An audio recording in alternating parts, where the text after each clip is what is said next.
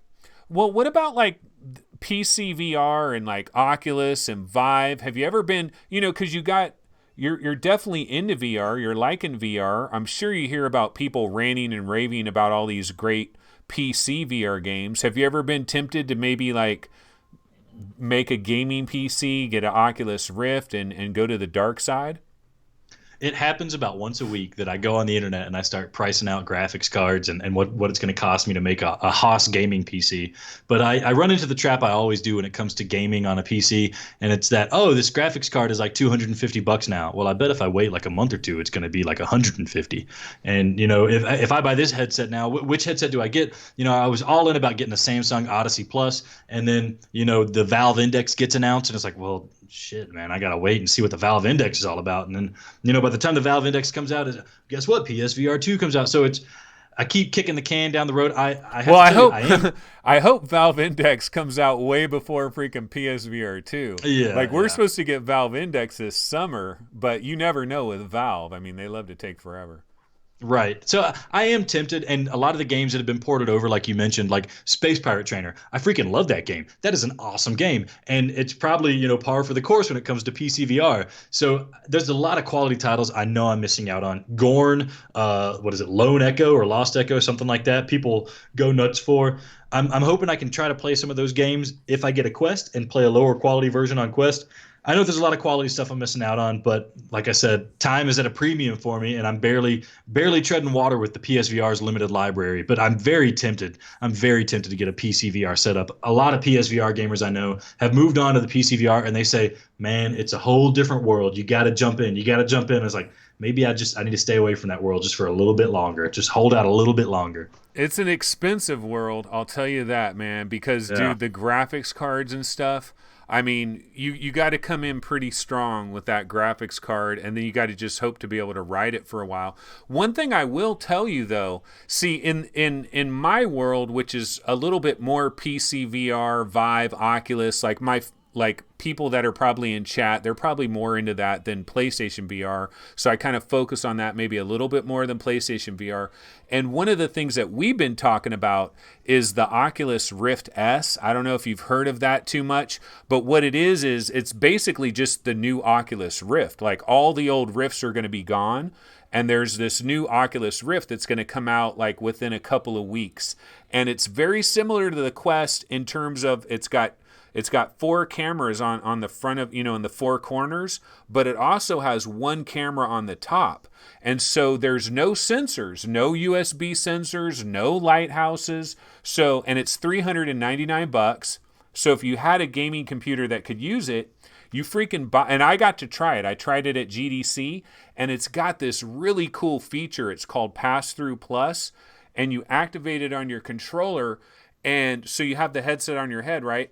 And you freaking see your room, and it's all black and white, but it's perfect stereo vision. So like if you had like a beer can or whatever, a glass of water, you could see it, you could pick it up. It wouldn't be like a weird perspective where everything is like misaligned. Like they use some kind of algorithm to make it look really cool.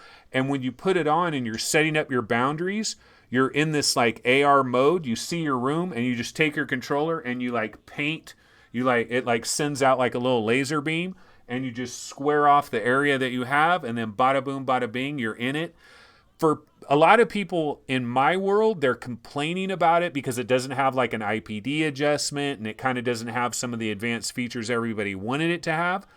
But for your situation, as somebody new to PC VR, it takes a lot of the headaches away from thinking about, because I have all these freaking USB sensors running all over my roof, wires going everywhere, and it eliminates all of that. All of that is gone, and you got these beautiful controllers that freaking melt right into your hands, the same exact controllers as the Oculus Quest, and you could play games like Stormland and Population 1 and Asgard's Wrath and all these like crazy, awesome visual masterpieces that would I mean, the thing is, PlayStation VR does a damn good job. It really does. So it's not a giant jump, but at the same time, you're going to get into some games like Stormland, and you're going to look at, that's Insomniac.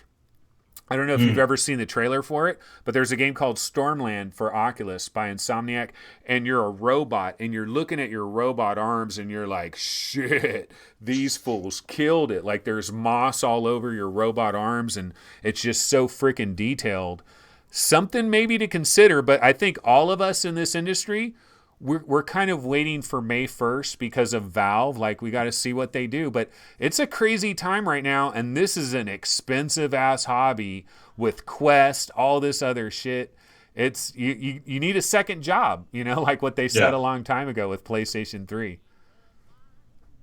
Yeah, I'm tempted. The Rift S, that sounds amazing to me.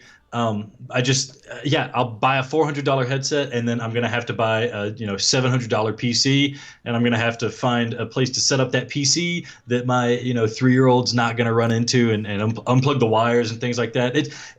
I would love to be a part of this PC gaming community. if I had the time and the space, and also, I'll admit it, if I had the know-how, I would also be a part of it. But, I liken PSVR to, I think it was Robert Frost that said, rhyming poetry, you're playing tennis with the net, man. So unrhyming poetry is tennis without the net.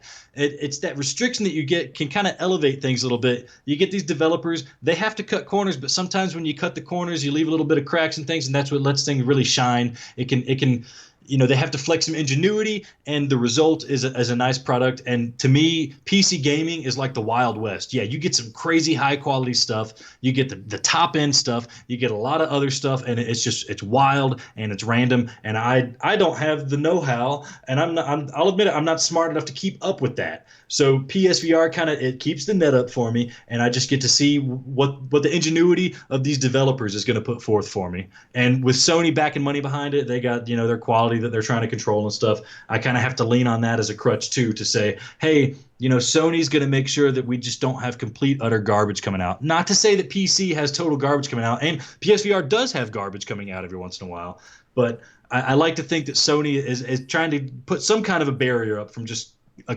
complete lawlessness out there in the VR community that I'm personally not prepared for yet. Well, you know what? I'll tell you, one of the beautiful things about PlayStation VR is, like, you start up a game, it goes through its process. You don't get the jank that a lot of the PC VR games have. Like, a lot of the PC VR games, they're loading up. One of your eyes is like half showing an image. The other eye isn't even showing an image at all. It's doing this weird shit. It's going up, it's going down. A couple minutes later, the game starts and everything's fine, but there's a lot of jank. There's just what you spoke to, like weird menus, problems everywhere. And one of the things about PSVR that is kind of nice, especially with all the Sony stuff, all the bigger stuff, the mainline games, not some of the little ones coming from China and stuff, but like the mainline games like Ghost Giant and those, Falcon Age. Well, Falcon Age kind of broken, but no. But most of them pretty damn good. And that is something that can't be denied. I mean, it's nice to just turn something on and just have it frickin' work. Because there are times I try to play my Oculus Rift and, like, I'm not hearing any sound. I got to go back to my computer. I got to do something in Steam. And then you have these games coming out. Oh, you need to mod this. You need to mod that. It's a bit of a hassle. They're trying, but like the Oculus Rift S, that's kind of what they're trying to do, is they're trying to make it easier. But yeah, it's a Wild West. Well, I got to tell you what, Alex, this has been a really cool conversation. I absolutely appreciate having you on here. Definitely going to have to do it again. Maybe after this like next wave of PSVR games come out, we can talk about how they are and kind of see what's going on. But thanks so much. I really liked having you on this show. Dude, you definitely need to maybe consider radio. Has anybody told you that? Seriously, what major city are you near? I'm in Sioux Falls, South Dakota. Don't come hunt me down. I had a radio show in college, and I enjoyed doing it then. I appreciate the props on my voice. I've always had a deep voice, and I try to flex it as much as I can. But I'd love to do a radio show, but I doubt it's in the cards for me. Dude, it is in where the it's cards. at. No, it's in the cards, man. There's a baseball announcer named Rex Hudler. And for whatever, because when I was hearing your guys' podcast, like for the first 3 episodes or whatever, I heard it. I'm like, this guy, Alex, sounds like somebody, but I can't think who is it that he sounds like. And there's this, he's like retired old dude now, but his name is Rex Hudler. And I think he's the announcer for the Kansas City Royals. And I'm telling you, you should watch one of his interviews, because you have similar, like, I don't know what it is. There's something similar, even like your flow, like the way you like talk about things. It's hilarious. But I'm telling you, I don't know if you're into any sports or anything, but like sports broadcasting, radio, there's opportunities to make money, man. You got a magical voice. I think you should take advantage of it. You know what? I bet you Adam hates this shit, huh? Where everybody's like, Alex, your voice is awesome. Adam, not so much. No. We get comments every once in a while where people finally saw what we looked like and were blown away, and they were like, oh, Adam, we thought he was this like loser in his mom's basement. Turns out Adam looks kind of normal, and Alex looks like a fat Chris Evans, which is okay. Yeah, whatever. So we both get a little bit of the stick. Adam is probably upset that he doesn't have the golden voice as me, but that's the part of the podcast. That's how our podcast works. Is I'm all the flash, and he's all the the garbage, I guess. Yeah. But no, he does a great job. Like your podcast, I really like it. I can't say how much. Like, I just hope you guys continue to do it, man, because we need somebody. Don't give up on it. Stick with it. Because think about it. We got 4 million people now. Well, 2 million, because everybody has 2 of them. But now you know what I mean. We got a lot of PSVR headsets out there. It's going to continue to explode. Stick with it. You could be the PSVR guys, I'm telling you. That's what we're hoping to be. I mean, it's hard to get the numbers up. Adam and I are both really busy dudes. We do this. It's a labor of love. We're not making any money off of it. We're trying to get out there. We love PSVR. We want people to play it. We also like to talk a lot, and we also like to make fun of each other. And so it's a little bit of this, a little bit of that. We'd love to be on the wave if the wave catches and goes forward. But really, if you're interested in PSVR, if you like hearing my voice, if you really just want to hate on me, send us a message, playpsvr@gmail.com, subscribe to our podcast, play PSVR the podcast, and really just come with the hate, come with the love. We don't care, just as long as you come. Didn't mean to make that dirty. Sorry. Yeah. No, we hear you. Yeah, man, I love it, and I'm back at work, so keep doing it, man, because I need something to listen to. I got you guys. There's a podcast called F Reality. I only got a handful of them, man. It's a dying breed, so we absolutely need you. We need you to stick with it. So really loved it. Thanks so much for coming on, and absolutely, we'll have to do this again sometime. Yeah, man. Thanks so much. It's been awesome. I love talking to VR. I love talking about games with people, and I love talking. So thanks so much for having me, man. This has been great. Okay, take it easy, Alex. All right, we'll see you. Alrighty, well, that was Alex. So that's going to go ahead and do it, guys, for our episode tonight of VR 365. Thanks so much for tuning in. I have not checked out chat this entire time, basically just concentrating on interviewing Alex and doing all of that. And I thought it worked out pretty good. We talked about a lot of stuff. Probably a few things I maybe missed along the way, some different questions I didn't ask him about his hidden gems. That was one thing I didn't ask him about. There was probably I didn't ask him what is the really key ingredient that is going to make VR explode. I had all these different questions lined up. But you know what? We'll have to have him on again. Really like the guy. Great radio voice, to be sure. And I thought it was pretty entertaining. So I hope you guys like that. Kind of a state of PSVR. Look at what's going on in the world of PlayStation VR, past, present, and future. And so, you know what? There was some news that happened today, guys. Oculus Quest pre-orders, brah. Pre-orders might start tomorrow, guys. Pre-orders for Oculus Quest. Did they jump one day early with their pre-orders? Could pre-orders arrive tomorrow for the Oculus Quest? Because Amazon in the UK maybe let the secret out of the bag, right? So I'm going to be at work tomorrow at 8 a.m. when they start these pre-orders, and I'm going to have somebody help me out and pre-order my Oculus Quest for me. But yeah, so there's a lot of exciting stuff going on. So we will cover that tomorrow. Remember, our episode tomorrow is going to be 2 p.m. Pacific time. So we're going to return to 2 p.m. Pacific time a lot earlier tomorrow. So I will check everybody out then. And that's going to go ahead and do it. So we'll see you guys next time. Take it easy. Oh, make sure to hit the like button. Make sure to subscribe to VR365 if you're not already subscribed. And if you like this type of content and you want to make sure that it's going to stick around for a long time, definitely go ahead and jump on our Patreon. Just go to patreon.com/VR365. Or if you're not a fan of Patreon, a PayPal donation is awesome as well. Support the program. Ensure that it will be here for a long time. That's a great way to do it. But I got to bounce out of here. It's time for me to get a little bit of late dinner. So I'll see you guys. Take it easy. Later.